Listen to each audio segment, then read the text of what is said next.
안녕하세요. 42회 한국사 능력검정시험 중급 해설 강의 시작하도록 하겠습니다.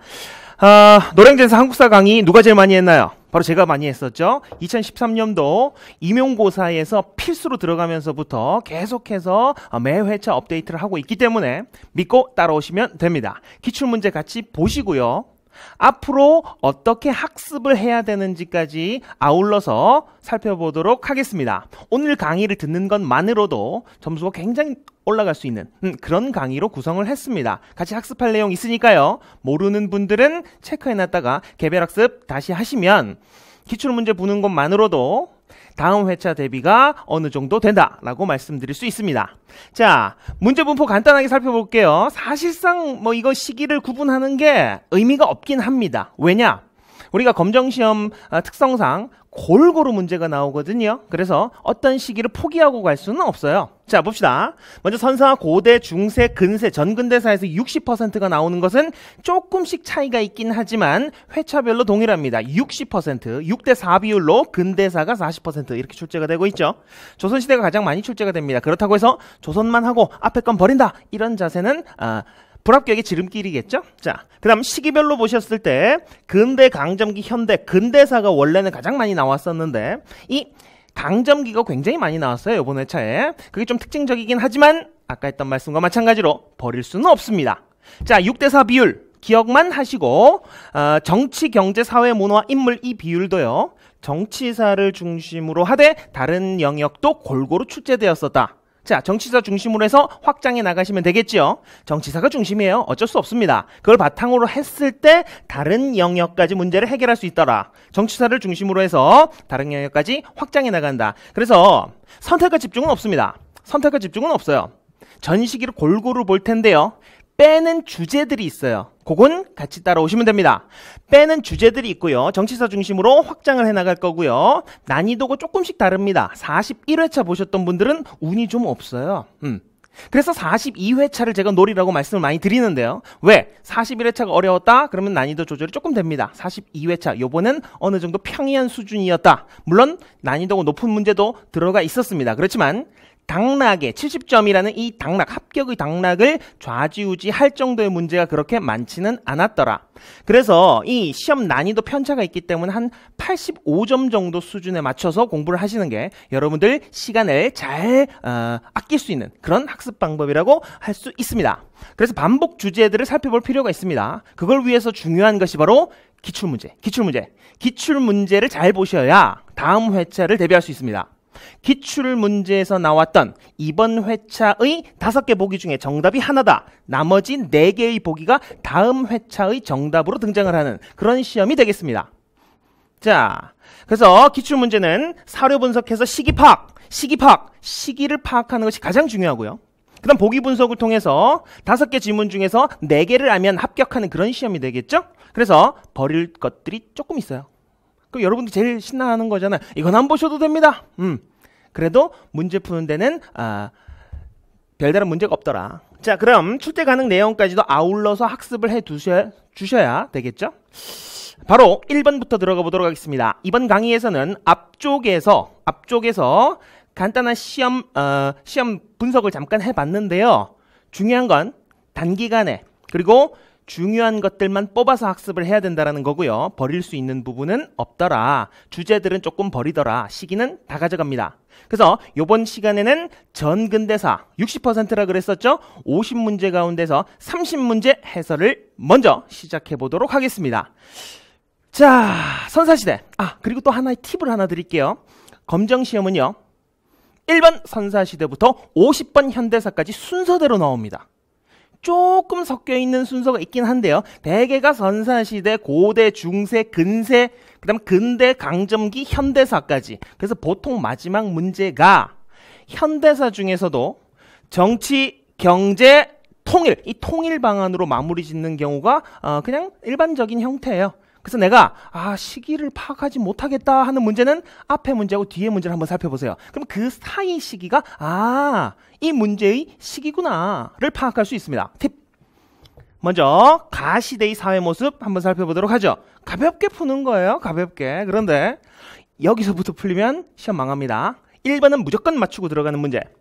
먼저 평창 하리 출토 6월. 아, 평창 하리를 공부 안 했는데 큰일 났네. 할 필요가 없어요. 힌트가 적어도 2개 이상 들어가 있다. 이 안에 강원도 평창군 평창읍 하리 유적의 돌로 무덤을 만들었군요. 돌로 무덤. 자, 상식 하나 나갑니다. 우리나라는 지역 자체가 저도 흰옷 입고 있죠? 백의 민족이라고 불렀어요. 중국 사람들이. 왜 그렇게 불렀느냐? 화강암 지대, 돌이 많기 때문에 자연적으로 물이 정수가 되더라. 굉장히 깨끗한 물지대입니다. 그 바위가 많아요. 바위. 그러면 탑을 만들거나 무덤을 만들 때 뭐를 많이 썼을까요? 바로 돌입니다. 돌. 그래서 우리는 석탑, 그리고 돌무덤, 고인돌, 널무덤 같은 돌무덤들이 많아요. 중국은요, 황허, 흑강이에요. 흑강. 그래서 걔네들은 흙지대이기 때문에 어떤 건축물들을 많이 만들었었느냐? 주변에 있는 거 흙. 그래서 흙을 뭉쳐서 구우면 그것이 벽돌이 됩니다. 그래서 벽돌무덤, 벽돌탑 나오면 중국 스타일의 무덤이에요. 그러면 우리나라에서 벽돌탑, 벽돌무덤이 나왔다. 그럼 어느 나라의 영향을 받았을까요? 바로 중국. 중국의 영향받았다. 일본은 어떻게 됐었느냐? 산지가 80% 이상인데 나무가 엄청나게 많습니다. 그래서 그 나무 갖다가 탑도 만들고 무덤도 만들고 그랬어요. 목탑들이 많아요. 일반적인 형태 한번 상식적으로 살펴보시고요. 그 다음 그러니까 돌로 무덤 만들었던 시기가 언젠가? 무덤이라고 하는 건요, 구석기 때도 있었어요. 그런데 우리가 어떤 형태를 공부할 만한 무덤, 즉 규모가, 사이즈가 꽤 큰 무덤은 언제 등장을 했었느냐? 바로 청동기 지도자가 등장하면서 계급사회가 나오고 단군이라고 하는 지도자가 나오면서 무덤을 거대하게 만들기 시작했더라. 돌로 무덤, 그리고 비파형 동검이 있네요. 이 돌로 무덤 만들고 동검 사용했었던 이 시기는 바로 청동기입니다. 자, 제가 다시 문제 푸는 방법 하나 말씀드립니다. 이거 굉장히 헷갈려 하세요. 한 문제, 두 문제 채로 떨어지는 분들, 이거 분명히 습관 들여놓으세요. 다른 시험도 마찬가지입니다. 가시대의 사회 모습으로 옳은 것은 옳지 않은 것은 무조건 동그라미 하고 시작합니다. 시기를 무조건 쓰고 시작합니다. 됐나요? 청동기 거 찾으면 되네요. 우경이 널리 보급되었다. 이거 별로 좋은 지문은 아니죠. 왜? 신라시대까지 가기 때문에, 신라 지증왕, 6세기 신라 지증왕 때까지 가기 때문에 이건 뭐 헷갈리는 오답도 아닙니다. 동굴이나 막집에서 주로 살았었다. 동굴 막집에 사는 이유는 뭘까요? 집을 제대로 지을 필요가 없었구나. 농사를 안 지어서 정착할 필요가 없었다는 얘기죠. 구석기 얘기입니다. 적어가면서 이거는 뭐 너무 동떨어져 있으니까 안 적을게요. 많은 인력이 고인돌 축조에 돌로 무덤 만들었네. 이 거저주는 거네요. 돌로 무덤 그냥 찾으시면 됩니다. 청동기. 참고로 전 세계적으로 한 45,000개에서 55,000개 정도라고 추정되는 고인돌이 있어요. 그 중에 약 70% 이상이 우리나라 한반도에 존재하고 있습니다. 야, 청동기 때는 우리나라가 세계에서 이거였구나 라고 생각할 수도 있지만, 아까 제가 말씀드렸던 거, 우리는 돌이 많은 지역에서 살고 있었더라.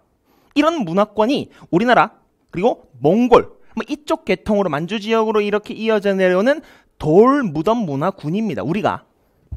그래서 3번이 바로 청동기가 되겠죠. 실을 뽑기 위해 가락바퀴와 뼈바늘을 사용해서 실도 짜고 그물도 만들어서 물고기를 많이 잡아먹었었던 신석기 시대군요. 그리고 농경과 목축이 시작되었었다. 이것을 우리는 1차 혁명, 농업혁명, 신석기 혁명, 퍼스트 웨이브 이렇게 표현을 하죠. 신석기입니다. 그래서 답이 3번이 되겠네요. 자, 요 내용을 풀기 위해서 우리가 어떤 공부를 해주면 되느냐. 항상 우리는 헷갈리는 시기를 구분해야 돼요. 이 문제가 안 좋다고 했었던 이유는 사실 청동기와 헷갈리는 건 철기거든요. 철기. 한번 봅시다. 청동기 때는요, 이 청동이라는 금속 자체가 구리와 주석을 혼합해가지고 합금을 만든 거예요. 그래서 굉장히 귀합니다. 귀하고 또 굳기는 굳지 않아요. 별로 굳지 않기 때문에 농사짓기 적절하지 않았었다. 농사도 돌로 지었었고 무덤도 돌로 만들었다. 널이 뭐냐면 널빤지. 얇고 평평한 나무판을 널이라고 해요. 그러면 돌로는 넓고 평평한 돌판. 돌로 만들었다.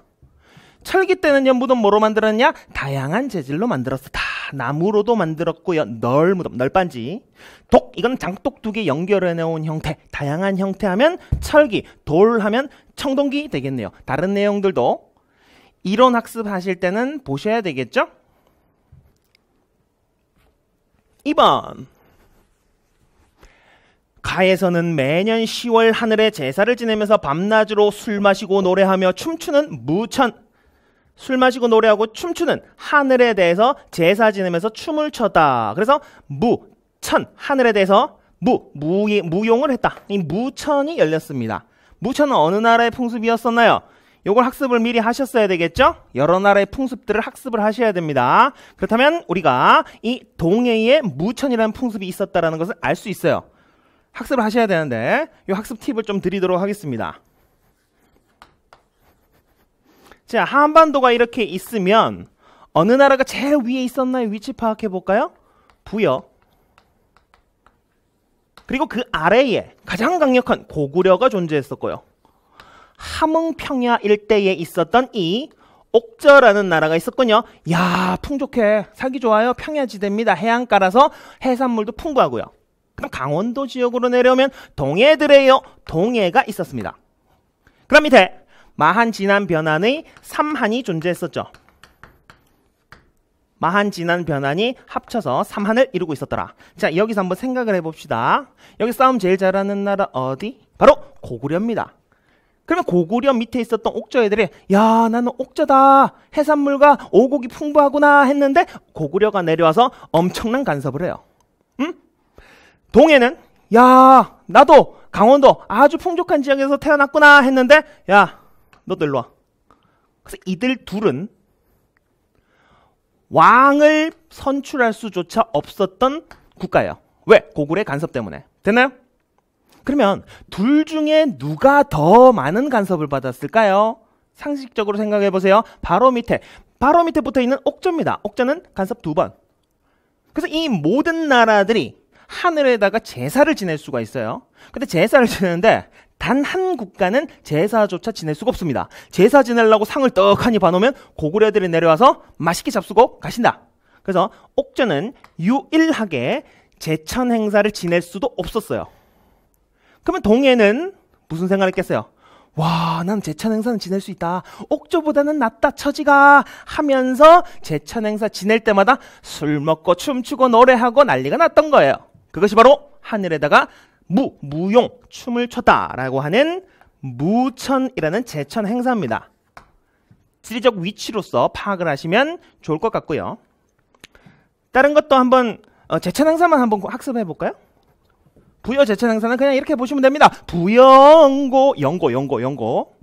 고구려는요, 국동대열이라고 큰 동굴에, 나라 동쪽에 큰 동굴이 있어요. 그곳에서 시조신 제사를 모셨다. 그 제사의 이름이 제사를 지냈다. 그때 이렇게 외쳤다라고 하나 가미를 해봅시다.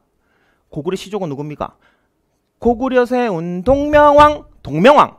동명왕은 용맹하다라고 외쳤다라고 생각해 봅시다. 그래서 시조신 제사를 지냈었다. 그리고 그 제천 행사의 이름은 동명왕의 용맹함을 부르짖었다. 동맹. 외우시고요. 옥저는 없다 그랬었죠? 그 다음에 동해는 와, 우리는 옥저보다 낫다. 춤춰야지. 무천. 농사가 가장 잘 되었었던 삼한에서는요.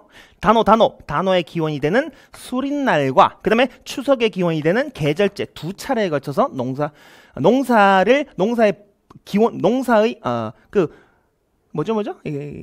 풍년을 비는 그런 제사를 지냈었다. 하늘에다가 2번이나. 5월달, 10월달 구분 안 하셔도 됩니다. 중급 시험에서는. 됐나요? 자, 이러한 나라. 아까 봤었던 옳은 것은 동그라미 해주시고요. 동해이기 때문에 동해의 또 다른 풍습. 산천을 중시해서 그 영역을 넘어온 사람들이 있으면 소, 말 등으로 배상하게 했었던 책화의 풍습. 2번이 답이 되겠네요. 다른 내용도 학습 한번 해보시면 됩니다. 됐나요? 이 문제들도요. 이 여러 나라의 풍습 학습 잠깐만 해주시면 당연히 풀 수 있는 문제입니다. 3번 볼까요?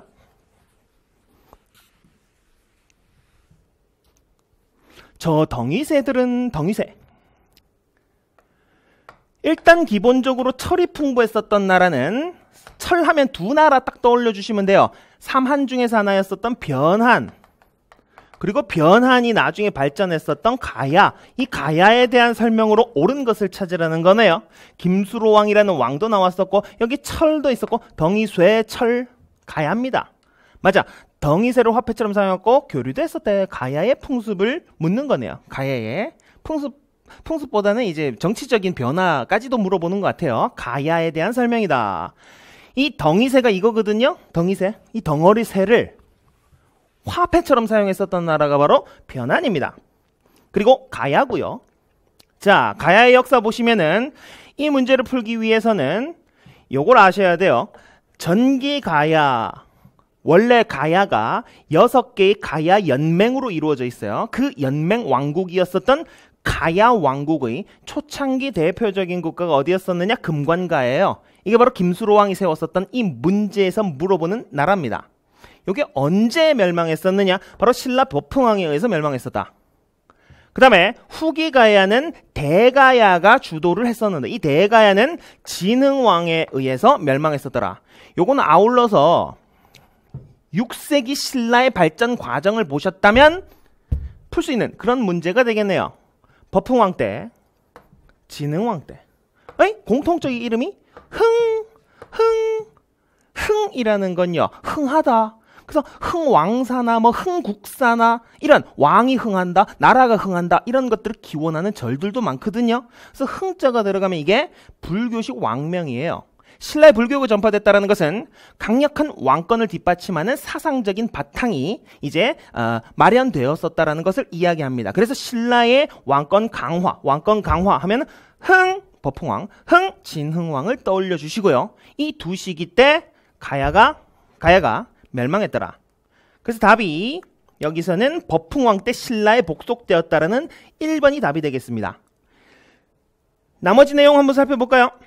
하남 위례성에 도읍을 정하였다. 하남 위례성 그리고 풍납토성인지 하남 지역인지 일단 기본적으로 한강 유역입니다. 한강 유역의 수도를 도읍을 정했었던 나라가 바로 백제였었죠.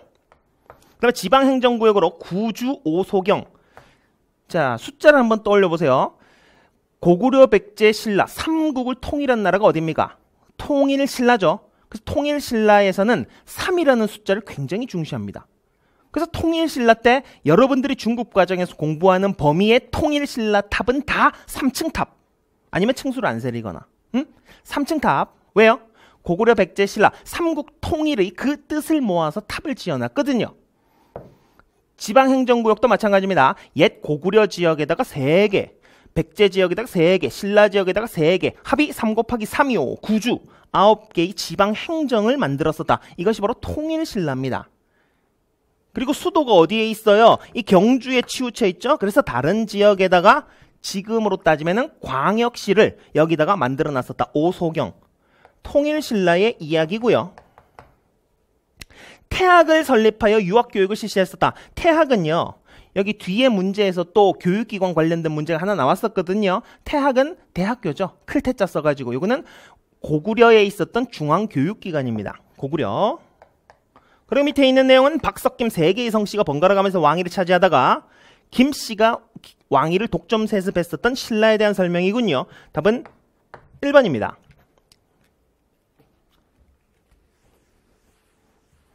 자, 다음 왕에 대한 설명으로 옳은 것은 그래서 삼국시대 공부할 때 이러한 표 혹시 보셨나요? 발전 과정을 보여주는 이 삼국가는 발전 지금 글자 다 안 보여주셔도 상관없어요. 개별적으로 학습을 하시는 겁니다. 어떻게 학습하는지 그것만 말씀을 드릴게요. 이 삼국간의 시기별 발전 과정들을 아울러서 살펴볼 필요가 있다는 거지요.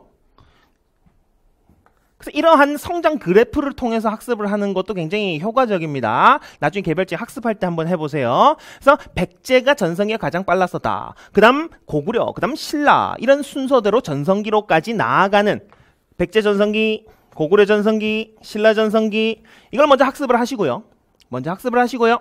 그 다음에 백제는 전성기 너무 빨랐죠.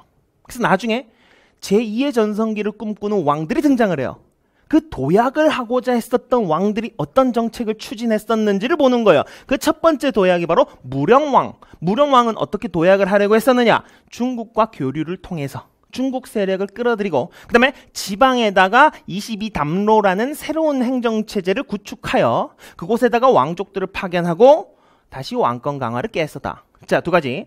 외교, 그 다음에 지방을 통제해서 왕권 강화. 이것이 바로 무령왕입니다. 지방 22담로에 왕족 파견했었고 중국과 교류했었기 때문에 중국 영향받았으면은 무덤을 뭐로 만들었을까요? 돌로 만들었을까요? 벽돌로 만들었을까요? 벽돌이겠죠. 아까 제가 말씀드렸죠? 이 벽돌 무덤인 무령왕릉이 등장을 하게 됐었던 이 무령왕입니다. 그 다음 또 한 차례가 제2의 전성기를 추구했었던 이 성왕. 이렇게 두 왕들을 학습하는 겁니다. 보세요. 그 흐름을 이해하셔야 됩니다. 그래서 여기서는 누구를 물어보는 것이냐? 웅진에서 중흥을 위해 힘쓴 백제 25대 왕이다. 백제는요, 그리고 수도 변화를 잘 살펴보셔야 됩니다. 한강 유역에서 고구려 장수왕의 남진으로 인해 웅진으로 쫓겨났다. 그래서 웅진에서 왕권 강화를 위해서 노력을 하다가 성왕 때 사비성으로 천도를 했었다. 이 한강 유역 웅진 사비로 이어지는 수도 변화를 잘 학습할 필요가 있습니다. 수도 변천을 분명히 학습하셔야 돼요. 백제와 고구려는요, 수도의 변천을 반드시 학습하셔야 됩니다. 그 다음 공주 송산리, 공주가 웅진이에요. 공주가 웅진이다. 이 볼까요? 이것까지 자세하게 필요는 없지만 이 곰웅자예요. 곰웅자. 그래서 공주의 옛 지명이 뭐냐? 곰주였다. 이런 설이 있어요. 곰주, 공주, 곰웅자. 그래서 웅진이 곰주가 공주로 바뀌었다. 그리고 공주를 둘러싸고 있는 강이 금강이거든요. 그 금강이 옛날에 곰강이었다. 이런 설이 있어요. 그 지명의 유래와 관련된 곰나루터 설화가 있는데 궁금하신 분들만 한번 찾아보시죠. 시간 관계상 자세한 설명 안 합니다. 그 다음에 벽돌 무덤이니까 중국과 교류를 통해서 외교적인 노력을 통해서 뭔가 중흥을 꾀해봤었던 무령왕에 대한 설명이고요. 무령왕릉이죠. 사실 이것 때문에 문제가 나온 거거든요. 근데 이것까지 우리가 다 여러분들이 아실 수는 없어요. 새로운 학계의 발견이나 새로운 뭔가 중요한 문화재 지정이나 이런 것들을 여러분들이 다 학습할 수는 없어요. 그래서 이것 때문에 문제가 나온 거거든요. 2018년도에 이제 국가공인표준영정으로 이 무령왕의 영정이 이제 채택되었기 때문에 문제가 나온 거예요. 이건 몰라도 돼. 그러면 요걸로 가지고 푸시는 거예요. 무령왕. 무령왕은 왕권 강화를 위해서 두 가지, 중국과 외교적인 노력을 했다. 그 다음 하나는 지방에다가 행정체제를 구축해서 왕족들을 파견하고 왕권 강화를 깼다. 지방의 22담로에 왕족을 파견하였었던 3번이 되겠군요. 됐나요? 자, 다른 내용도 아울러서 한번 같이 한번 볼까요? 독서 상품가라고 하는 것은 독서량에 비례해가지고 품계 승진을 시켜주는 이 통일신라 시대의 승진 절차입니다. 승진 절차. 그 다음에 국호를 남부여로 바꾸고 사비성으로 천도했었던 백제 성왕에 대한 설명이고요. 영락은요, 여러분 생각해 봅시다. 길령자의 즐거울 락을 나라의 연도로 삼았었다. 얼마나 이름이 좋습니까? 영원히 즐거운 1년이에요. 올해가. 영원히 즐거운 2년이에요. 그건 뭘 의미하느냐? 왕이 싸움을 너무 잘하는 거야. 싸움을 너무 잘해가지고 이 영락, 영원히 즐거울 1년이다, 2년이다 했었던 그 왕이 누구냐? 바로 고구려 광개토 대왕입니다. 한번 상상해볼까요? 문재인 대통령이 있어요. 문재인 대통령이 시진핑을 만났는데 시진핑이 만주를 주고, 그다음에 푸틴을 만났는데 푸틴이 연해주 지역을 줘요. 블라디보스토크를. 그다음에 아베를 만났는데 아베가 대마도를 넘겨주네요. 미국이 하와이를 주네요. 이거 뭐예요? 자꾸 해외로 나가기만 하면은 영토가 넓어져. 그게 바로 광개토 대왕 시기죠. 그래서 광개토 대왕의 연호는 영락입니다. 영원히 즐겁다. 상상이었어요. 자, 5번에 동정으로부터 불교 수용. 이거 우리가 불교를 수용했었던 것들은 다 아울러서 살펴봐야 됐었죠.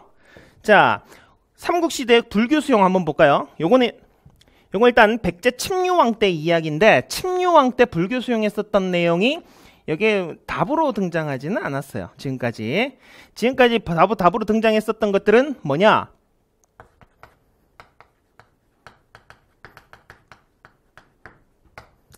고구려의 소수림 왕 때 불교가 수용되었었다라는 것 하고요. 그 다음에 신라 법흥왕 때 2차돈의 순교로 불교가 공인되었다. 이 두 가지 내용을 핵심적으로 알아놓으시면 되겠죠. 이거는 백제의 불교 수용 과정이었었고요. 제가 버릴 것들은 버린다 그랬었죠. 몰라도 됩니다. 5번은.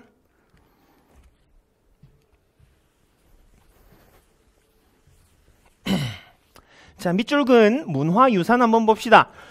우리 동아리에서는 백제와 일본의 교류, 사실상 일본과 가장 관계가 가까웠었던 삼국은 바로 백제입니다. 백제. 어느 정도 가까웠느냐? 일본 말 한번 볼까요? 백제의 무사 집단을 뭐라 그랬었냐면 싸우는 아저씨, 싸우라비, 아비, 응? 아비, 누구 애비야 이거 있잖아요. 싸우라비라고 불렀었는데 일본 놈들은 뭐라고 부릅니까?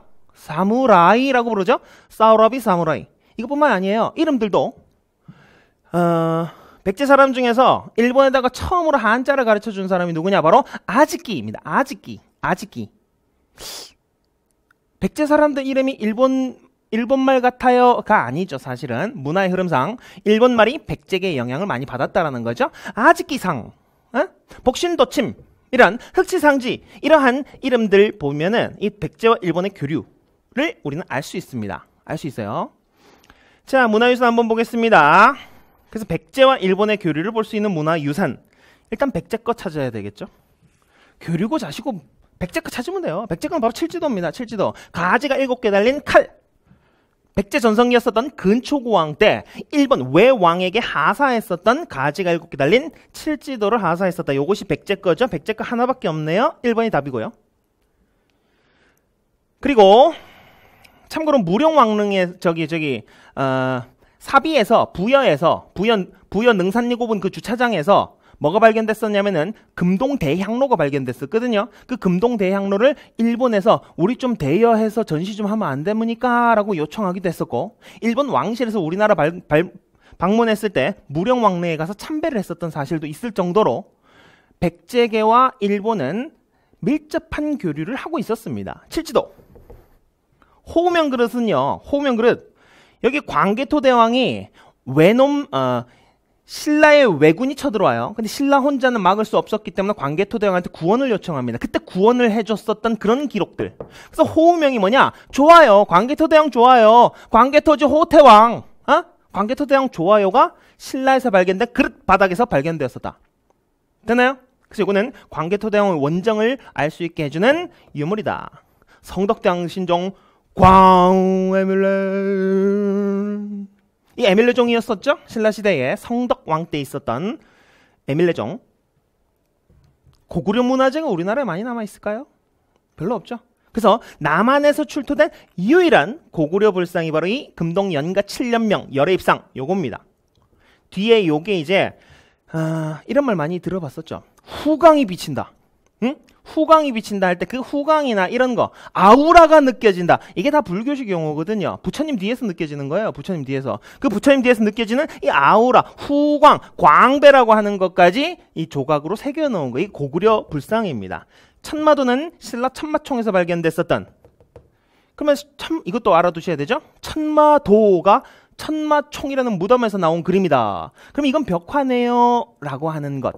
벽화가 아니죠. 요거는 천마총의 주인이 타고 다니던 말 안장에 새겨져 있었던 마구 장식화입니다. 벽화가 아닙니다. 이거 한번 나왔었던 거예요. 벽화가 아니다.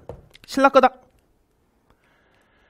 가국가에 대한 설명 옳은 것 한번 보겠습니다. 가국가. 우리가 성씨만 알아도 풀 수 있는 문제였었네요. 저 왕족들의 성씨 한번 살펴볼까요? 성씨. 고구려는요. 고주몽, 고씨. 백제는요. 부여씨. 부역의 후손을 자처하면서 부여씨. 그럼 신라는요. 박석김. 세 개의 성씨가 번갈아 가면서 왕을 차지하다가 결국 김씨. 그 다음에 발해는요. 고구려 별종이라고 하는 고구려 계통에서 빠져나왔었던 이 발해가 고구려를 계승했거든요. 그래서 대씨, 고구려 대씨가 왕족들의 성씨였어요. 그리고 발해의 지배층들은 성씨가 2개입니다. 왕족인 대씨, 그리고 고구려 왕족이었었던 고씨, 대씨, 고씨. 됐나요? 대광현. 거란동경 장군 대연님이 대부승 고길떡을 보내 나라를 세웠음을 아울러 알리고 원조를 요구했다. 대연림은 어디에 시조? 대조영. 우리 대조영은 알고 있죠? 시조는 알아보셔야죠. 시조. 고구려 세운 동명왕 백제온조왕 맞나요? 고구려 세운 동명왕 백제온조왕 아래서 나온 혁거세 대조영. 이거 대조영이었었죠? 노래 이거 아닌가요? 자, 요 나라는 바로 옳은 것 발해입니다. 발해. 발해에 대한 설명은요. 발해에 대한 설명은 이렇게 한번 살펴볼 수가 있는데요. 왕의 업적, 왕의 업적, 왕의 업적, 왕의 업적.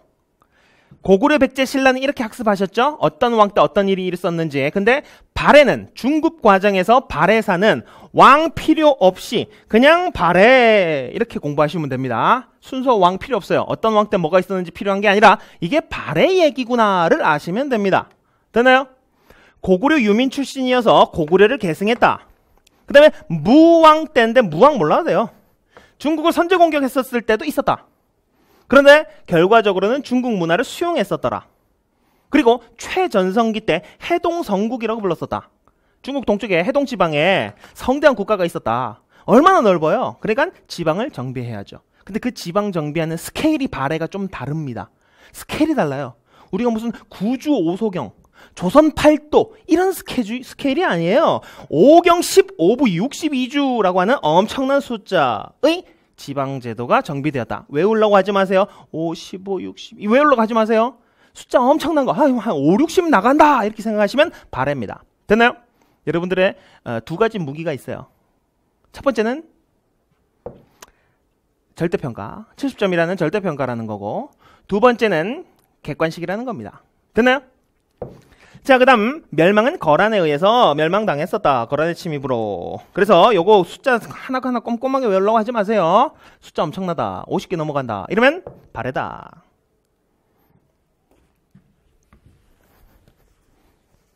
그래서 여기서는 5경 15부 62주의 지방행정제도를 갖추었었던 이 4번이 답이 되겠군요. 나머지 내용도 한번 학습해야 되는 내용들이네요. 뒤로 한번 넘어가서요.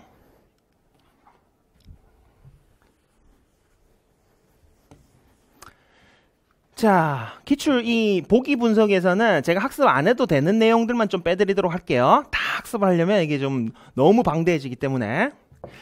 가 국가에 대한 설명으로 옳은 것을 한번 봅시다. 고구려의 전투에서 용맹하게 싸우다 죽은 이자는 누구인가? 고구려와 싸웠대. 고구려와. 설계도입니다. 당나라 황제가 얘기했어요. 외국인이 당나라 입장에서 외국인이니까 고구려하고 싸웠던 백제 아니면 신라겠네요. 우리를 위해 목숨 바쳤으니 어떻게 그 공을 갖겠는가? 설계도는 본국에서 진골은 뭡니까? 골품제라고 하는 신라의 폐쇄적인 신분 구조가 바로 골품제였었죠. 옳은 거 진골 요거 힌트네요. 여기 당 황제가 얘기했었고 고구려와 전투를 했었던 바로 어디입니까? 신라 이야기하는 거네요. 신라. 요게 신라의 골품제입니다. 폐쇄적인 신분 구조. 얼마나 폐쇄적인지 볼까요? 옷 색깔도 달리했고요. 그 다음에 담장의 높이도 달라요. 내 마차를 끄는 말의 숫자까지도 다 정해져 있어요. 올라갈 수 있는 한계가 있습니다. 아무리 똑똑해도요. 못 올라가. 이것이 바로 폐쇄적인 신분 구조였었던 신라의 골품제. 골품제 하나하나 17등급이니 이벌찬부터 어디까지 모르셔도 돼요. 중급에서는 그럼 어떻게 알라? 골품제가 신라의 폐쇄적인 신분 구조였었다. 기인 제도를 시행했었다. 이거는 고려 태조 때 실시했었던 이 지방 통제 정책이었었고, 이거는 아까 학습했었죠. 영고, 부영고, 부여의 제천 행사. 전성기 해동성국, 이것도 학습했었네요. 발해.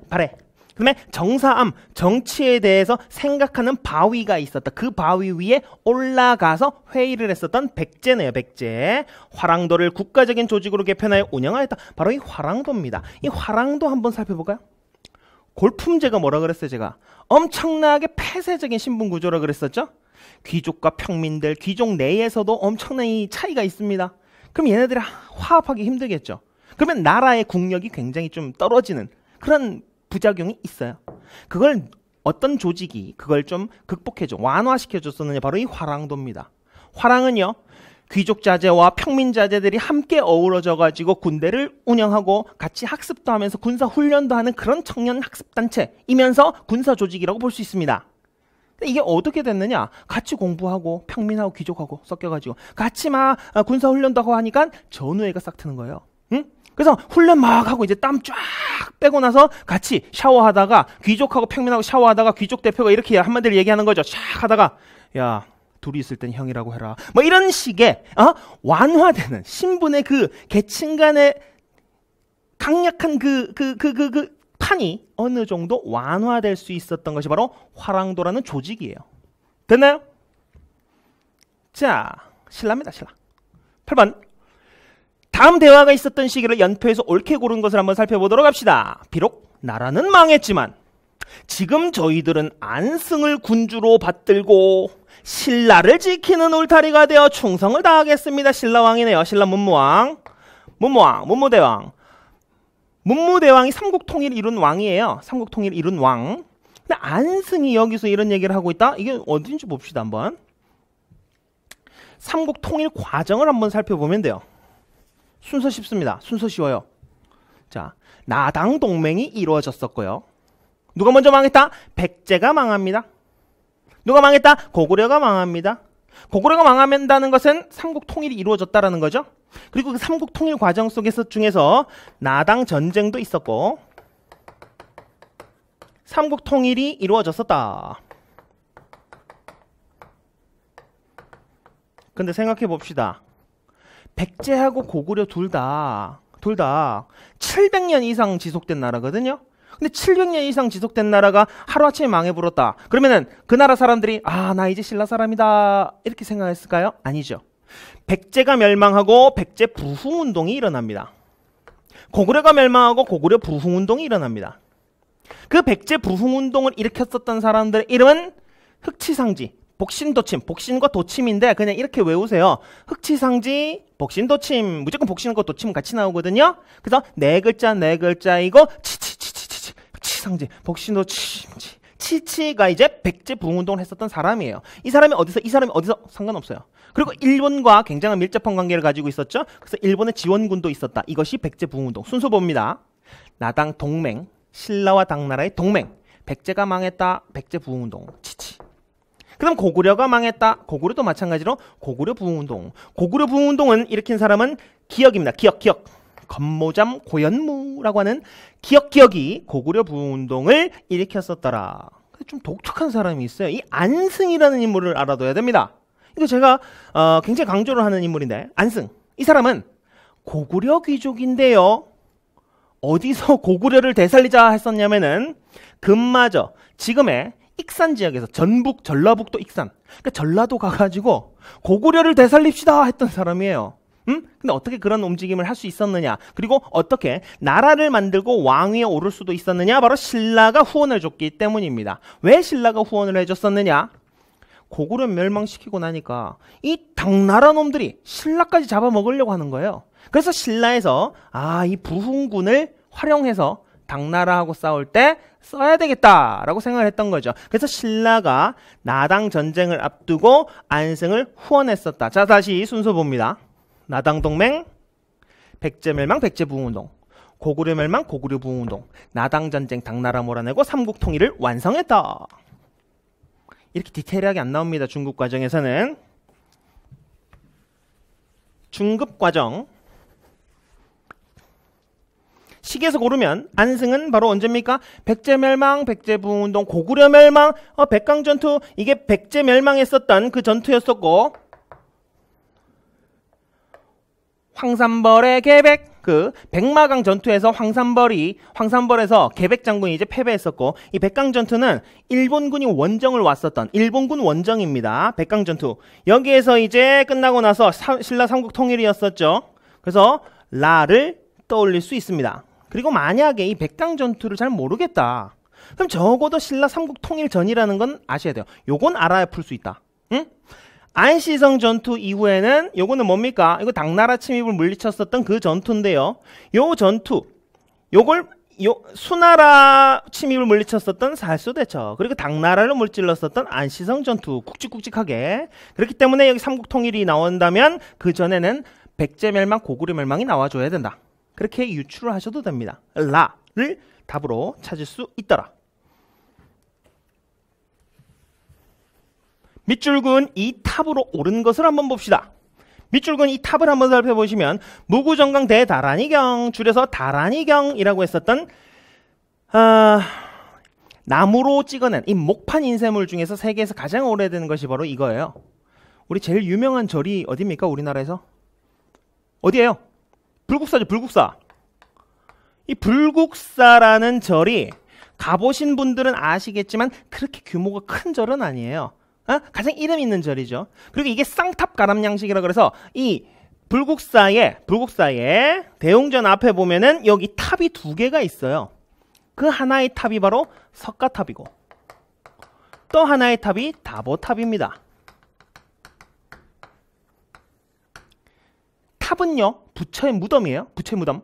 이 부처의 무덤이었었던 탑, 그 속에는 그래서 부처님 사리가 들어가 있거나 부처님 말씀을 담아놓은 경전이 들어가 있거나 부처님을 닮아있는 불상이 들어가 있습니다.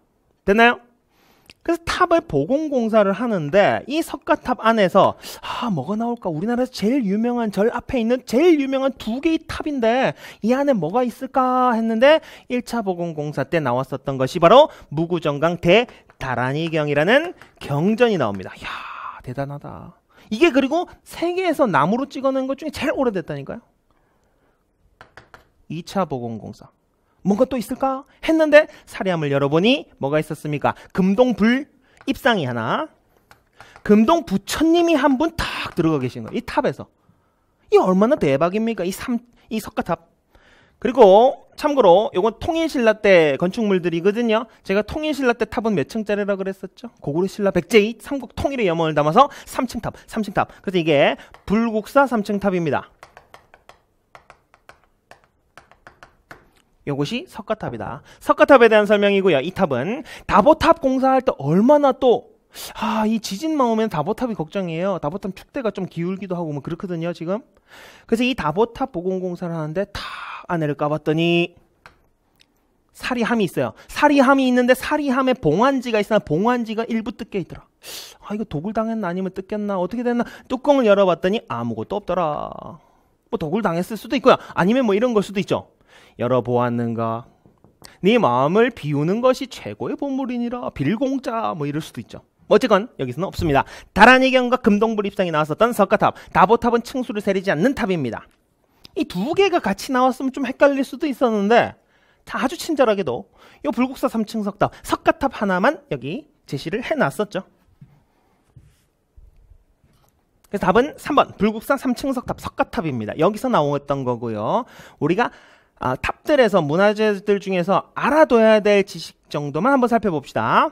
미륵사지 석탑, 익산 미륵사지 석탑인데요. 이건 미륵사라는 탑이 있었고 미륵사지 석탑이 있었다. 이게 마지막에 이제 익산에 있었고 지역 물어볼 때 가끔 나옵니다. 그 다음에 분황산 모전 석탑인데요. 이거는 신라탑이에요. 신라탑. 분황산은 뭐 이렇게 분치라는 황제 뭐 이렇게 해석을 하셔도 되고 이거 선덕 여왕 때인데 이거는 그냥 넘어가셔도 됩니다. 모전 석탑이 뭐냐? 석탑은 석탑인데 모전 석탑, 전탑이 이 벽돌이에요. 전이 벽돌이에요. 벽돌 어떻게 만든다고요? 물에 흙을 이제 뭉쳐가지고 구운 것이 벽돌이다 라고 제가 말씀드렸었죠.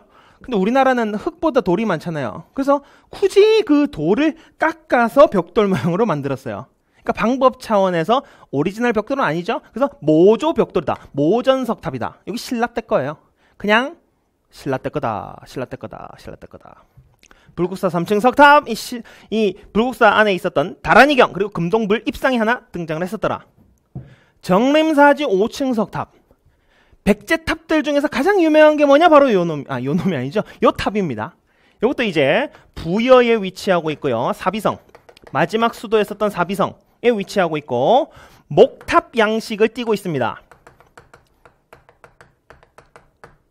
목탑 양식의 탑이었었고 그 다음 이게 제일 유명한 탑이기 때문에 나당연합군이 마지막 수도였었던 사비성을 공격하고 나서 백제를 멸망시키고 이런 얘기를 합니다. 야, 여기서 제일 유명한 탑 어디야? 정림사주 5층 탑인데 거기로 안내하거라. 그래서 이 아래에다가 내가 이 백제를 평정했다라는 것을 굴욕적이게도 글씨로 새겨놨어요. 당나라 놈이. 그래서 이걸 백제 평정을 기념하면서 평제탑이라고도 불렀었던 이 탑입니다.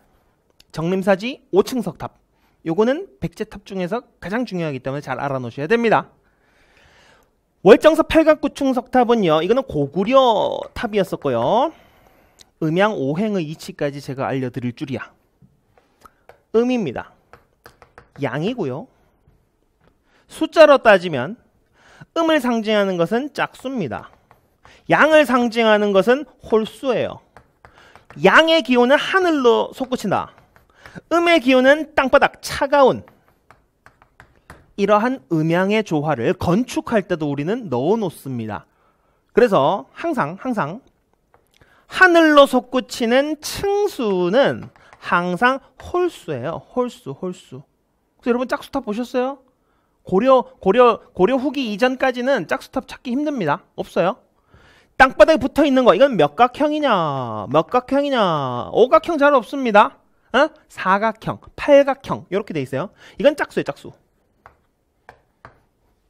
그래서 팔각형의 9층짜리 우리나라 스타일의 고려 전기를 대표하는 월정사 팔각 9층 석탑입니다. 고려 전기를 대표하는. 그러면 이러한 음양의 조화가 언제부터 깨졌었느냐? 원간섭기 때 몽골이 침입하고 나서 원나라의 라마 불교, 새로운 불교 영향 받으면서 이러한 음양의 조화를 고려하지 않고 10층짜리 탑이 등장하게 됩니다. 경천사 10층 탑이에요, 바로. 이 경천사 10층 탑이 고려 후기를 대표하는 이 10층짜리 짝수탑 원래 우리는 만들었다 안 만들었다? 안 만들었어요. 그런데 이 후기 때 누구 영향받아서? 원나라, 몽골, 원나라의 영향을 받아서 10층 탑이 나왔었다. 이건 고려시대 겁니다. 자, 주요한 것들이 다 나와 있었네요.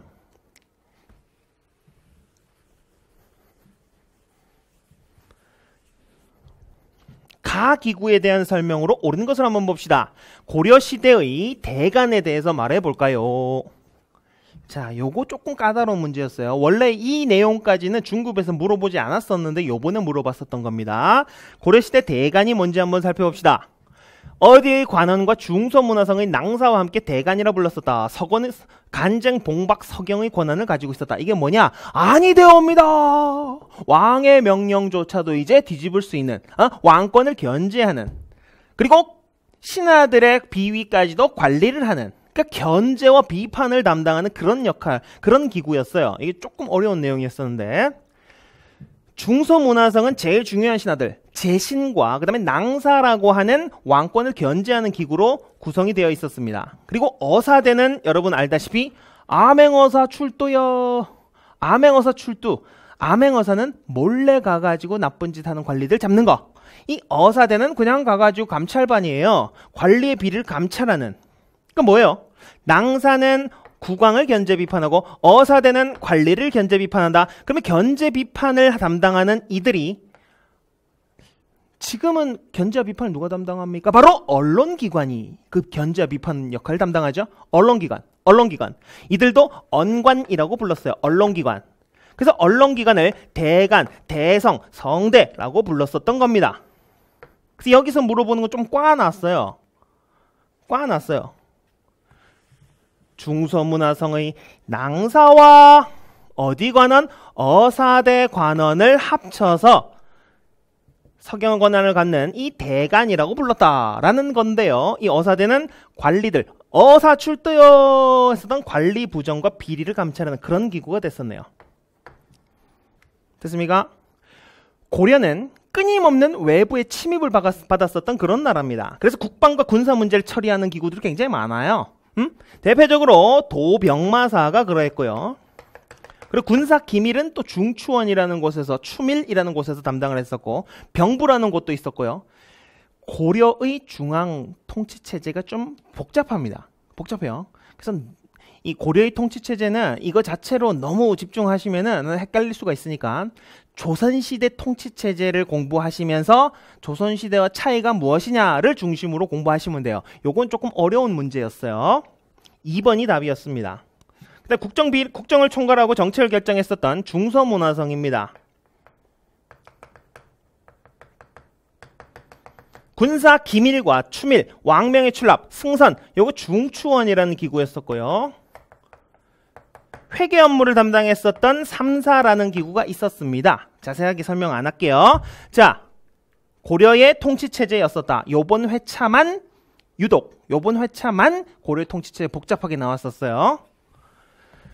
자, 가에 들어갈 교육기관 한번 살펴봅시다. 가에 들어갈 교육기관. 고구려 사람들은 배우기를 좋아하여 가난한 마을이나 미천한 집안에 이르기까지 서로 힘써 배움으로 길거리마다 큼지막한 집을 짓고 뭐라고 부른다. 결혼하지 않은 자제들은 이곳에 머물게 하여 글을 읽고 활쏘기를 하였었다. 고구려의 교육기관을 물어보는 거네요. 주요 교육기관들 한번 살펴볼까요? 고구려의, 이거는 왕까지 적어놓은 거는 이것까지 아셔야 되는 거예요. 소수림왕 때 태학이라고 하는 중앙에 유교 교육기관 대학교를 만들었었고, 지방에다가 장수왕 때, 장수왕 누굽니까?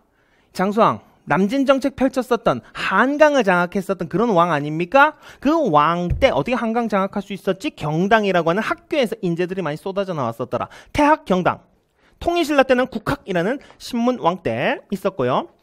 그 다음에 이 발해가 안 들어가 있네요. 발해에서는 주자감이라고 하는 교육기관이 있었습니다. 주자감. 국학과 주자감 합쳐보세요. 국자감, 고려의 교육기관이 바로 국자감이에요. 국자감. 자, 같이 한번 외워볼까요? 통일신라 때 국학, 발해 때 주자감, 고려 때 합쳐서 국자감. 국자감이 성균관이 되었었고요. 조선시대의 교육기관, 성균관이 되겠습니다. 그리고 조선시대의 지방에서는 이 향교라는 곳이 있었어요. 그런데 이 향교는 고려시대, 조선시대 다 있었습니다. 근데 문제가 고려시대 향교에 대해서까지 묻지는 않거든요. 그래서 향교 나오면 조선이라고 보셔도 무방해요. 조선의 지방교육. 우리 중급에서는 그래요. 그 다음에 서원이라는 곳이 있었죠. 민간교육기관이었었고, 초등교육은 서당에서 이루어졌었다. 그래서 여기서는 경당이 답이네요. 경당. 태학이 없으니 헷갈릴 필요도 없고요. 순서 찾는 문제입니다. 순서 찾는 문제. 고려사는요, 공부할 때 끊임없는 외부의 침입이 있었다, 이렇게 생각하고 가셔야 됩니다. 끊임없는 외부의 침입을 받았었던 고려. 어떤 외부 침입을 받았었는지 한번 살펴봅시다. 고려에서는 어떤 외부의 침입이 있었느냐. 순서대로 한번 보죠. 거란의 침입이 있었고요. 그 다음에 여진, 그 다음 몽골. 요 순서입니다. 요 순서. 그리고 거란이 쳐들어왔을 때 1차 침입 때 서희의 외교단판이 있었고요. 강동육주 획득했었던. 그 다음에 강감찬의 귀주대첩이 있었고요. 이 순서 한번 볼까요? 서희의 외교단판으로 획득했었던 것이 강동육주, 6개의 주예요. 그 주에서 가장 귀중한 주가 바로 이 귀주였어요. 그래서 나중에 귀주에서 강감찬이 승리를 했던 겁니다. 서희 육주가 먼저죠. 그 다음에 귀중한 귀주. 여진족은요, 윤관이 별무반을 만들어서 동북 구성을 축조했었다. 별무반은 여진족 애들은 말 타고 싸우죠. 우리는 서서 싸우는 보병 위주예요. 그래서 도저히 이길 수가 없더라. 그래서 기마부대를 포함한 별무반을 만들어서 동북 구성을 축조했었다. 윤관입니다. 제가 거의 대부분을 설명을 통해서 이해를 시켜드리겠지만 이해할 수 없는 것들이 몇 가지가 있습니다. 그것은 바로 이름입니다. 이름. 서희가 왜 강동육주를 획득할 수 있었느냐를 이해시켜드리지 못해요. 왜? 사람 이름이기 때문에. 사람 이름, 그리고 지명도 마찬가지입니다. 사람 이름과 지명은 어느 정도 암기를 좀 해주셔야 돼요. 제 이름 준수입니다. 준수. 전혀 연관성 없게끔 그냥 외우셔야 돼요. 저 선생님 준수하는데 준수 하셔야 됩니다. 윤관, 이거는 어쩔 수 없어요. 윤관이 동북구성을 축조했다. 이름. 몽골 침입해 왔을 때는요, 삼별초가 3군데로 옮겨가면서 싸웠다. 강화도, 진도, 제주도까지 옮겨가면서 싸웠었다. 이러한 흐름들을 살펴보셔야 됩니다.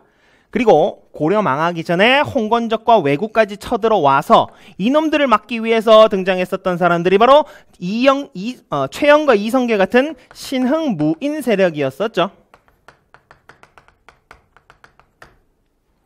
자, 그러면 순서를 한번 찾아보도록 하죠. 고려 전기의 대외 관계입니다. 서희가 소선영과 함께 강동 6주, 윤관이 여진을 정벌하고 동북구성. 자, 이건 거란족이었었고 이건 여진족이었었기 때문에 이게 먼저죠. 그 다음에 강감찬이 귀주에서 제가 아까 뭐라 그랬죠? 강동 6주 중에 제일 귀중한 귀주. 그 다음에 여진. 그래서 답은 가, 다, 나가 되겠네요.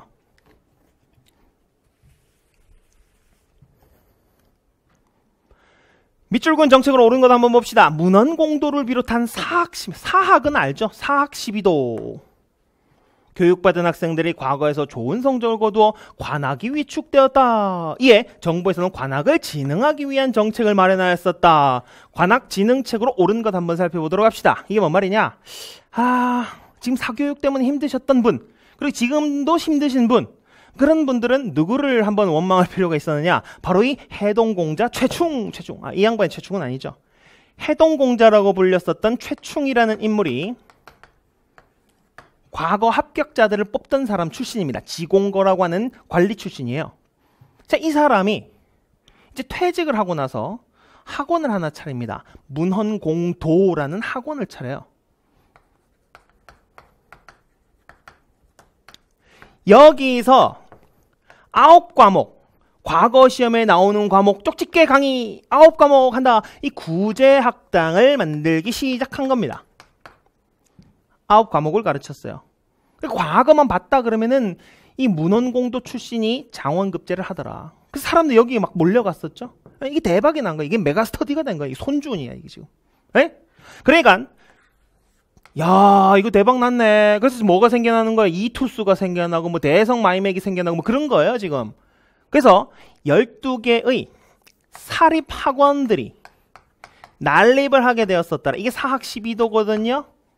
손준, 최충. 그래서 이러한 모습 속에서 나라의 교육이 지금 망가졌어요. 공교육 위축됐다. 지금도 마찬가지잖아요. 지금도. 에? 지금도 공교육 위축됐을 때 어떻게 합니까?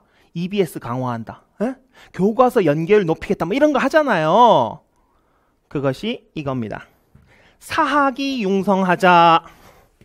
관학 진흥책을 펼쳤는데 어느 왕 때 뭐 어떤 정책 펼쳤다 필요 없습니다. 중국에서는 어떻게? 이 사학이 이렇게 되면은 관학 진흥책 펼쳤는데 뭐 했는지 한번 보자. 나라에서 책을 찍어낸다. 이 책에서 낸다. 교과서 연계 비율을 높이겠다. 수능. 전문 강좌 7제. 학원에 가면 9과목 하지요. 우리 학교에서는 7과목만 공부합니다. 쪽집게 7제 전문 강좌 방과후 수업을 늘리겠다. 이런 것들이에요. 그럼 양형고 같은 장학재단도 있었고요. 뭐뭐각 있는데 각이라는 것은 도서관입니다. 그 도서관에서 책 많이 빌려줄게. 여기서 공부하세요. 장학금 줄게요. 먹여주고 재워줄게요. 장학재단 양형고 7제 전문 강좌 책 찍어낼게요. 이런 것들이 관학진흥책들이었어요. 그래서 여기서는 장학기금을 마련하고자 양현고를 설치했었다. 장학금도 주고 먹여주고 재워주고 하겠습니다.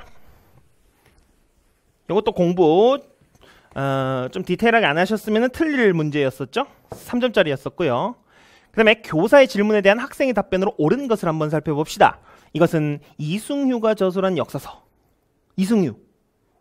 중국과 우리나라의 역사를 시로 표현한 이 책에 대해서 제왕운기라는 책이네요. 우리가 이 제왕운기는 어디서 살펴보느냐?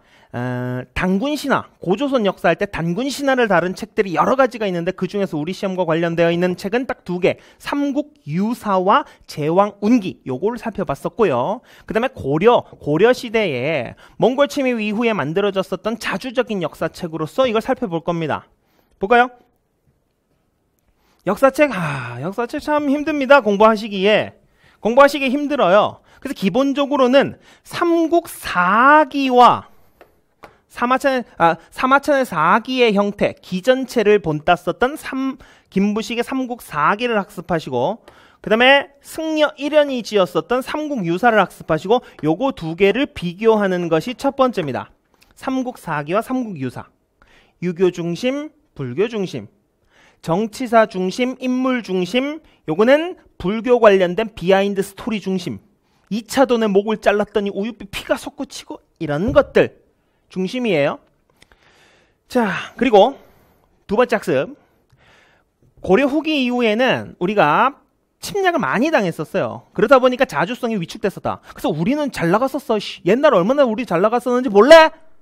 라고 하면서 자주의식이 강조되면서 이런 책들이 많이 나오기 시작을 합니다. 우리 언제 잘 나갔었습니까? 고조선 때 잘 나갔잖아요. 하늘의 후예인데 우리가. 그래서 고조선, 이 단군 신화를 담고 있는 삼국유사와 제왕운기가 나오게 됩니다.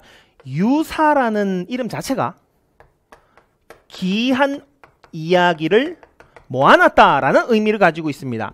여러분이 알고 있는 이야기 중에 단군 신화보다 기이한 거 있으면 나와보라 그래요. 하늘에서 내려왔더니 곰과 호랑이가 엎드려가지고 사람이 되게 해주세요 하니까 쑥과 마늘을 먹어라 하니까 호랑이는 토끼고 곰은 우적우적 먹으면서 37일 만에 21일 만에 아름다운 여인이 되었었다. 웅녀. 그와 결혼하여 낳은 자식이 단군이니 이거보다 기이한 이야기 있어요? 단군 신화가 최초로 기록되어 있었다. 제왕운기 볼까요? 제왕운기는 제왕은 여러 왕이라는 뜻입니다. 여러 왕의 이야기를 써놓은 책인데 이 여러 왕 중에 시작을 누구로 하고 있느냐? 바로 단군으로 하고 있어요. 여러 왕의 이야기를 엮어나는데 제왕, 황제를 뜻하는 게 아니라 제자백갈 때 그 제자입니다. 여러 가지 여러 왕들. 그래서 단군으로부터 시작해서다. 제왕운기라는 책이 있었죠. 되나요? 또 잘 나갈 때 언제입니까? 고구려 세운 동명왕의 이야기를 적기도 했었더라. 그 다음 막 도술 쓰고 날아다니는 우리의 이 우리나라 역대 이름 있는 승려들의 일대기를 적어놨었던 해동보승전, 이런 책들이 나오기 시작을 했었더라. 다 알아두셔야 될 내용들이고요.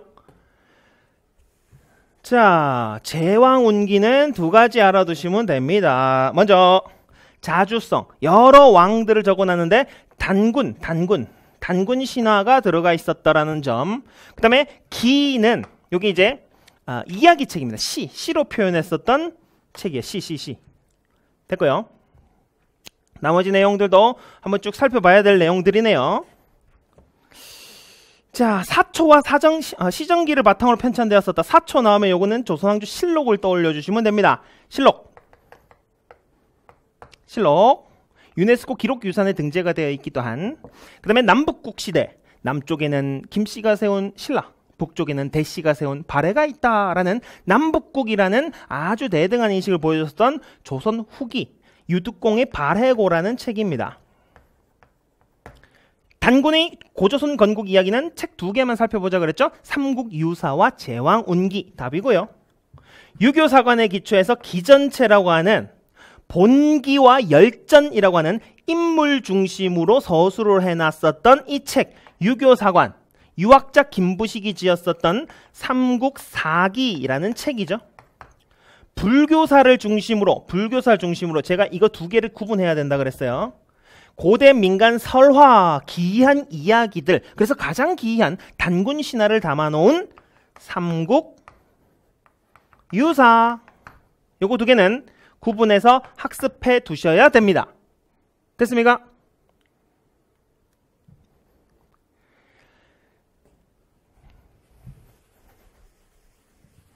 자, 우리나라의 주요 화폐들이네요. 주요 화폐들. 공부 안 해도 되는 것들 빼겠습니다. 해동통보, 해동중보, 사만통보, 사만중보는 뺍니다. 빼요. 이 다 공부해야 되네. 그래서 주요 화폐들 한번 살펴보시면은 요거부터 시작합니다. 건원중보인데 건이라는 것은 세웠다라는 거고 이건 원년이라는 건데 그래서 처음으로 사용했었던 화폐다라고 생각하시면 돼요. 그 다음에 중보니까 무거울 중자, 무거운 돈이에요. 이건 뭘로 만들었었냐? 무겁게 철로 만들었었던 최초의 철전, 성종 때 만들어졌었던 최초의 돌로 만든 무거운 돌이에요. 중보, 철전. 이게 이 답인데요. 고려시대 주조된 철전. 철로 만들었었던 중보다 무거운 돈이다. 중국과 구분하기 위해서 뒤에 동쪽 나라 동국이라는 용어를 써놨었다라는 것까지 중보, 철전, 성종 요걸로 답을 찾는 거예요. 그 다음에 고려시대 때 의천, 승려 의천의 건의로 뭐 여러 화폐들이 많이 나오게 되는데요. 해동중보, 해동통보, 사만통보, 사만중보. 그 다음에 활구라는 화폐가 고려시대 숙종 때 이게 등장을 하게 됩니다. 이게 고려 때예요. 고려 때. 고려 시대는 요 두 개를 알아놓으시면 돼요. 호리병 모양의 화폐다라고 해가지고 요거를 은병이라고도 불렀어요. 은으로 만든 호리병이다. 은병. 화폐가 이렇게 생겼어요. 동그라미 두 개. 한반도 모양을 닮아있다라고도 하는 활구. 요거 알아두셔야 되고 철전 중보 알아두셔야 되고 앞에 건어는 필요 없어요. 중보 무겁다 철전. 활구 은병 숙종 됐고요. 그 다음에 조선시대 때는 우리가 한 번쯤은 들어봤을 법한 이 상평통보가 있었죠. 상평통보. 이 조선시대 거요.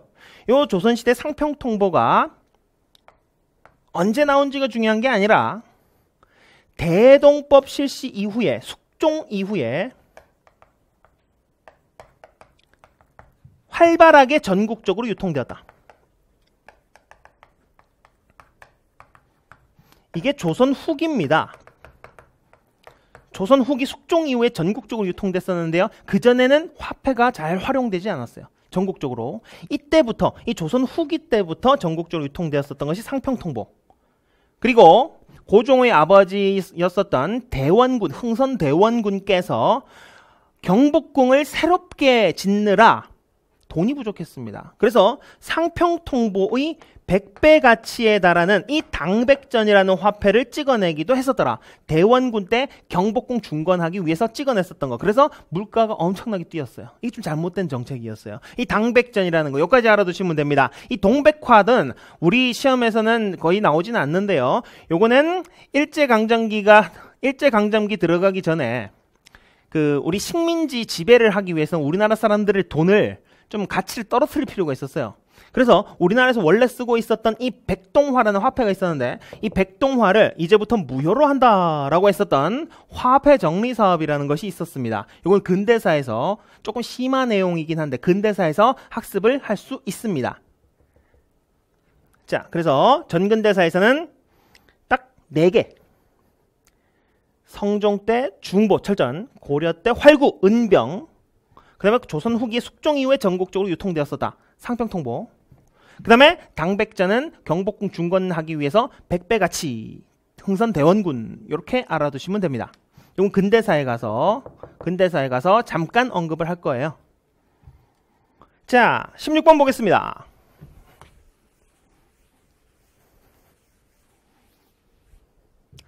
남쪽 지방에서 적도들이 벌떼처럼 일어났다. 그중 심한 것은 운문에 운거한 김삼이와 초전의 자리를 본 효심인데 김삼이 효심. 이들은 유랑하는 무리들을 불러 모아 각 고을을 노략질하였다. 왕이 이를 근심하여 대장군을 파견해서 블라블라블라. 고려사기 때문에 요거는 고려사기 때문에 고려 등장하기 직전에 있었던 자, 다시 갑니다. 이 고려사기 때문에 여기 언제 등장을 했었느냐? 고려의 역사는 조선 초에 정리를 하는 거예요. 조선 초에 정리하는 고려의 이야기. 요 내용은 뭐냐? 김삼이 효심이 반란을 하층민의 저항이 있었다는 거잖아요. 자, 제가 이렇게 설명드립니다. 고려시대에 하층민의 저항이 있었다. 그러면 무조건 시기는 언제로 보시면 되느냐? 중국 과정에서 무조건 무신정권기로 보시면 됩니다. 하층민의 저항은 무신정권 때 있었어요. 공식. 신라시대 때 하층민의 저항은 언제 있었느냐? 신라 하대 혼란기 때. 신라 망하기 전에. 고려시대는 언제 있었느냐? 무신집권기 때. 군사정권 때가 힘들었다는 거예요. 우리도 현대사에도 군사정권 힘들었잖아요. 언제 있었어요?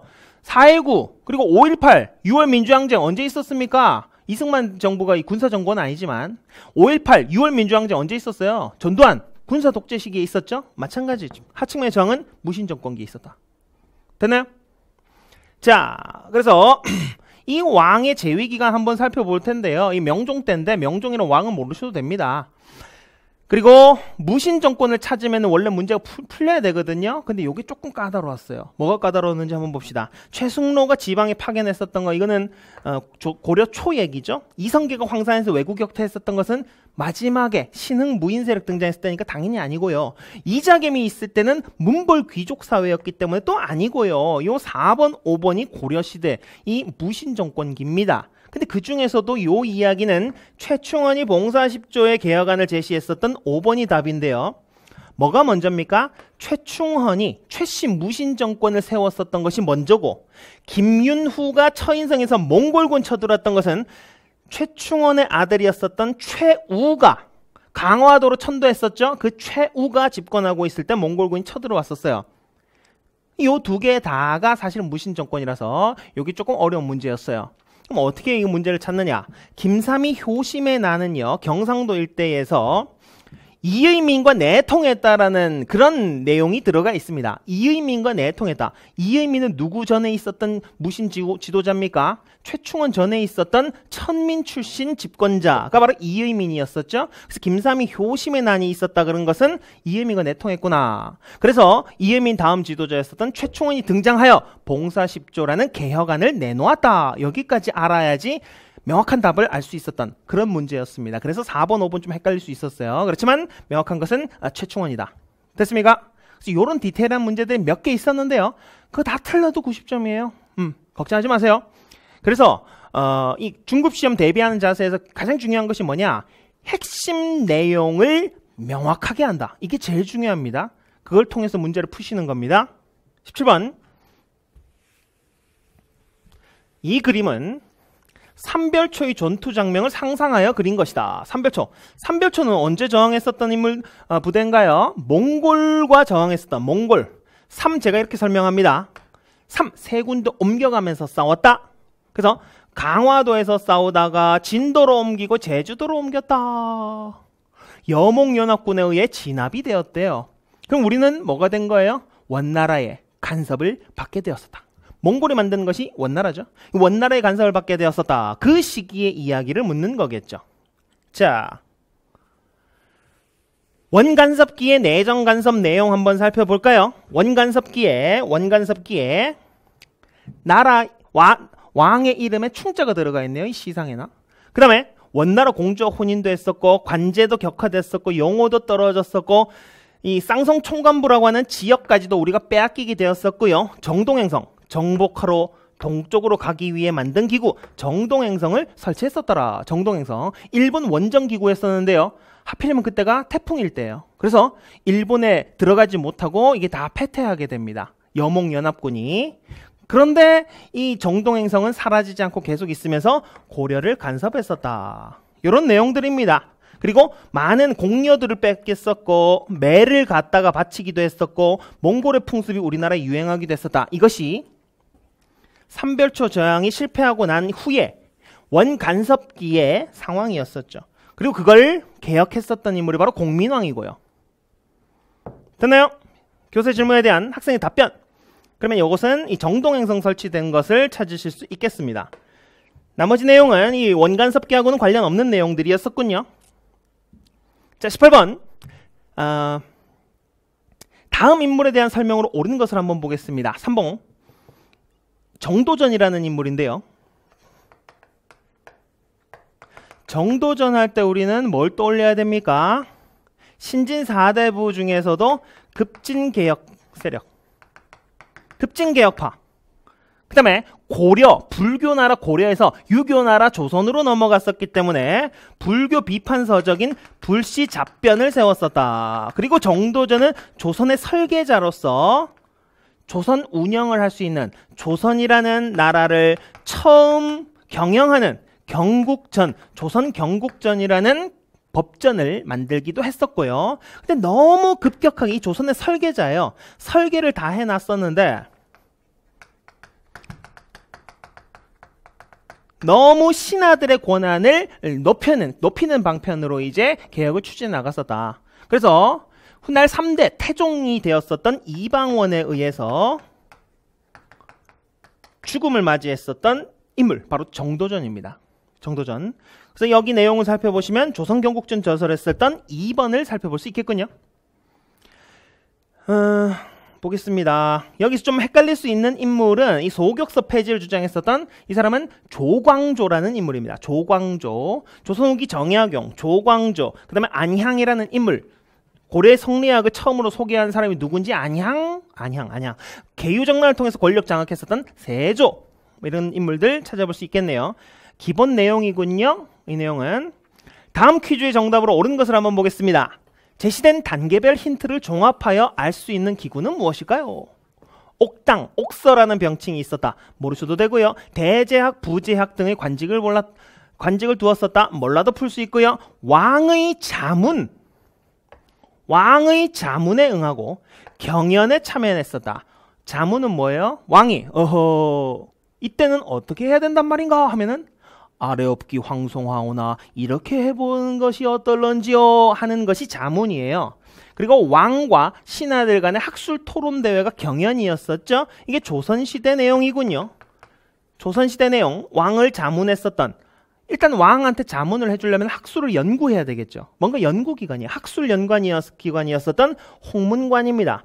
이 홍문관에서 학술을 쫙 연구해 놓은 다음에, 이게 성종 때 만들어졌었던 기관인데요. 학술 연구해놔요. 그리고 왕한테 자문을 해주는 곳입니다. 답은 5번이 되겠군요. 사헌부라는 기관은요. 이게 헌법할 때 그 헌자입니다. 이거는 관리의 비리를 감찰한다. 법 어기는 사람들 잡아가둔다. 관리 감찰. 아까 봤었던 고려시대의 어사대하고 비슷한 역할이죠. 승정원은 왕의 비서기관이었었고요. 춘추관은 올해 연세가 어떻게 되세요? 보다 조금 더 높여 부르는 올해 춘추가 어떻게 되십니까? 춘추관. 역사, 나이와 연도, 역사를 다루는 기관이었었죠. 한성부는요. 수도 한양의 행정과 치안을 담당했었던, 지금으로 따지면 서울경찰청 플러스 서울시청. 답은 5번입니다. 자, 그래서 조선시대의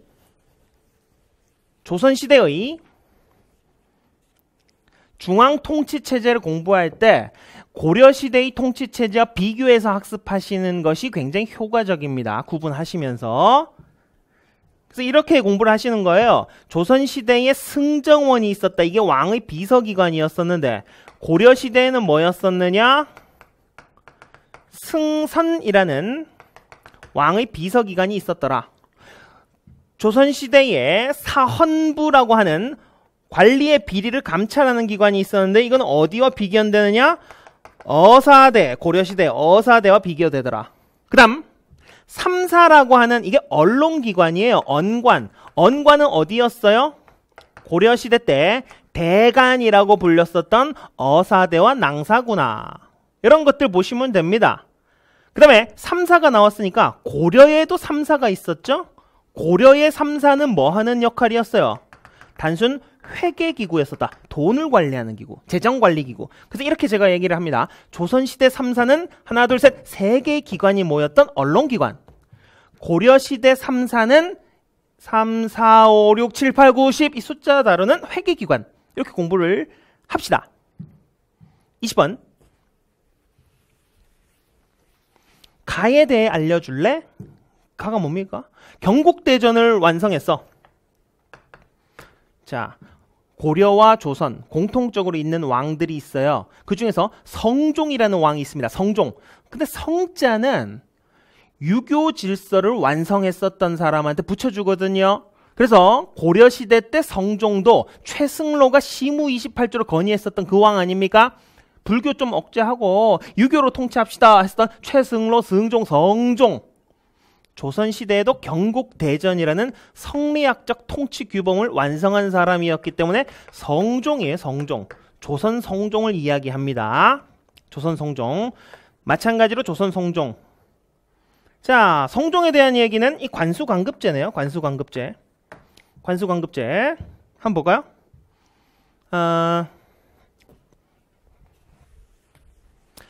조선 초기의 왕들을 공부할 때는 이 엎치락뒤치락하는 이 과정을 보셔야 돼요. 뭐냐? 정치적인 실험을 하게 됩니다. 왕권 강한 나라로 만들겠어. 아니야. 신하들과 함께 조화롭게 이끌어가겠어. 아니야. 아니야. 조화롭게. 이런 엎치락뒤치락하는 정치적인 실험이 있었어요. 그래서 태종 때는 왕권 강화를 주장했었죠. 그 다음에 세종 때는 조화로운 정치하겠다. 세조 때는 다시 강력한 왕권 단종 죽인 사람이죠. 수양대군. 그 다음에 성종은 유교 정치니까 같이 하겠다. 그래서 이 경연제도라고 하는 학술 회의, 학술 토론 대회가 있어요. 왕과 신하가 함께 참여하는 학술 토론 대회. 그러니까 세종대왕은 조화롭게 여기서 경연제도 했겠죠. 그럼 세조는 왕권 강화, 누가 내 말을 토론하는가, 경연 폐지를 합니다. 경연제도 폐지예요. 그 다음에 성종은 다시 경연제도를 부활하겠죠. 경연제도를 어디서 실시했었느냐? 집현전에서 했어요.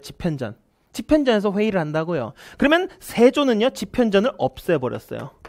집현전 없어져가지고 학술 연구할 데가 없죠. 그래서 성종이 뭐 만들었다? 홍문관을 만든 거예요. 집현전 없애, 홍문관. 이런 식 엎치락뒤치락 과정들이 있었어요. 자, 그리고 여기 나와 있는 거는 뭐냐? 토지제도 변화인데,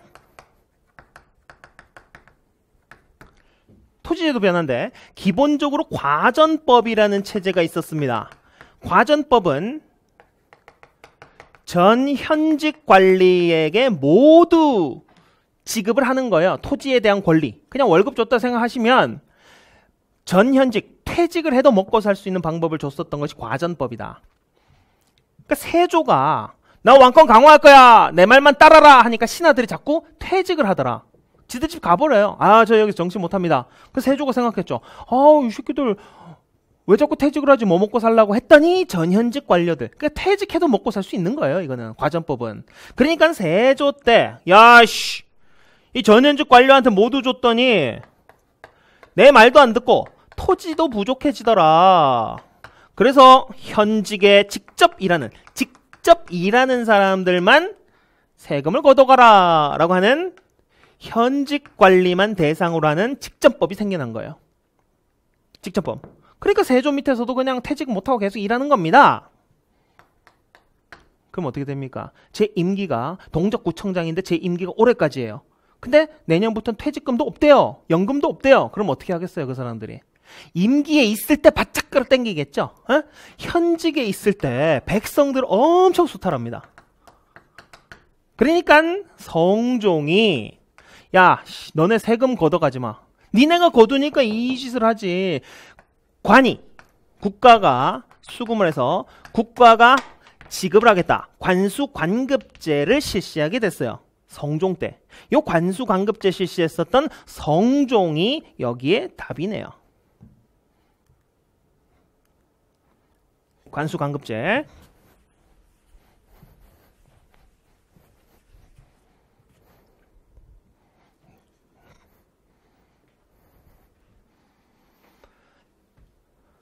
조금만 쉬고 할까요?